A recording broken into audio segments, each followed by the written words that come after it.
யோக ஞான சித்தர் ஓம் ஸ்ரீ ராஜயோக குரு சரணம்.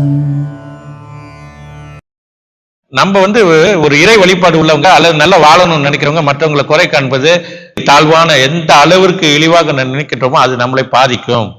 கர்மாக்கள் சேரும். நம்ம எண்ணத்தினால் நாம் மாசு அடைவோம், அதனால் நம்ம வெற்றி பெற முடியாதுன்றது எல்லா இதுவும் பக்திமான்ல இருந்து மிகப்பெரிய ஞானியிலிருந்து யோகிகள் எல்லாமே சொல்லியிருக்காங்க. சைக்காலஜி முதற்கொண்டு மனத்தத்துவ ரீதியாக கூட சொல்லியிருக்காங்க. அந்த வகையில பார்க்கும்போது வெற்றி தோல்விக்கு மனம்தான் காரணம். முதலில் நாம் சரியாக இருக்கணும். நம்ம தெளிவா இருந்து நம் மனதில் எந்த ஒரு பாதிப்பும் இல்லாத வகையிலே நாம் இருந்து கொண்டு முயற்சி செய்து அது தாமதமாகுது, எனக்கு இவ்வளவு நாள் இப்படித்தான் இருந்தேன், ஆனா எனக்கு இவ்வளவு தோல்வி இருக்குன்னா அதை நீங்கள் சொல்லலாம், சரி எதுக்கு இதுதான் காரணமா இருக்கலாம்னு ஏதோ ஒரு வகையில நீங்க காரணத்தை காட்டலாம்.